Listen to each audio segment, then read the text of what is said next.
राहुल गांधी की रैलियों में बढ़ती हुई भीड़ देखकर बीजेपी के कार्यालयों में हलचल तेज हो चुकी है। खैर, उससे हमें क्या लेना देना है। राहुल गांधी ने देश की महिलाओं के लिए उनके हक में कुछ बेहद खास बातें कही, जिसे जानना सभी महिलाओं का हक है। उन्होंने सबसे पहले पुरुषों की मानसिकता पर चोट किया। जो पुरुष ये सोचते हैं कि महिलाएं सिर्फ या तो माँ होती हैं या बेटी होती हैं या पत्नी होती हैं, इनका सीमित दायरा है, इन्हें सिर्फ घर संभालना चाहिए। उन्होंने कहा नहीं, महिलाओं की अपनी एक स्वतंत्र पहचान है और उसे बने रहने देना चाहिए।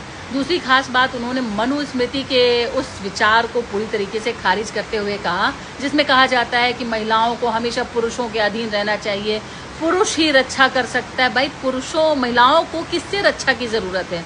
पुरुषों से ही बचना है और पुरुष ही महिला की रक्षा करेगा। वाह भाई वाह।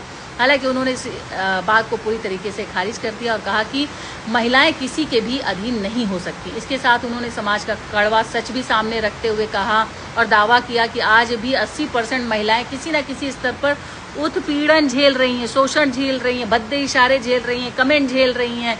और तीसरी सबसे बड़ी बात, उन्होंने सिर्फ भाषण नहीं दिया, महिलाओं को, लड़कियों को बुला के उनके एक्सपीरियंस स्टेज पर सुने। राहुल गांधी का संदेश पूरी तरीके से साफ था कि जब तक महिलाओं को पूरी तरीके से आज़ादी नहीं मिलेगी, देश सफल नहीं हो सकता। वो देश कभी भी प्रोग्रेसिव नहीं हो सकता है जहां महिलाओं को समान भागीदारी ना मिले। तो महिलाओं के सम्मान में उठी यह आवाज़ सोशल मीडिया पे आज पूरी तरीके से गूंज रही है। हर एक दूसरी रील राहुल गांधी की छात्रों की गूंज से है।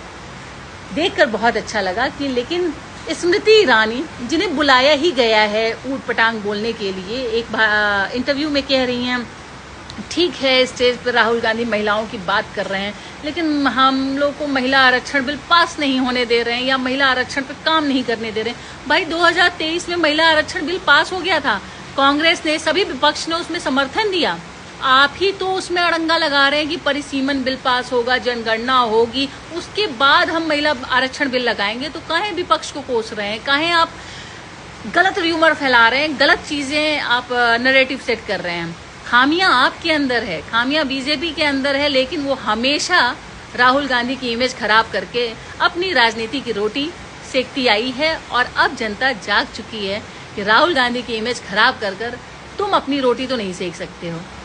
आप 2029 का इंतजार कर रहे हैं कि परिसीमन बिल आ जाए और बात कर रहे हो कि राहुल गांधी महिला आरक्षण बिल लागू नहीं होने दे रहे हैं। बाबा भीमराव अंबेडकर के बाद अगर किसी इंसान ने महिला के लिए स्टेज पर स्वतंत्रता की गुहार लगाई है तो वो है राहुल गांधी। और राहुल गांधी के कार्यक्रम में जिस तरह से युवाओं की भीड़ हो रही है, महिलाओं की भीड़ हो रही है, ये बताता है कि हवा किधर की तरफ बह रही है।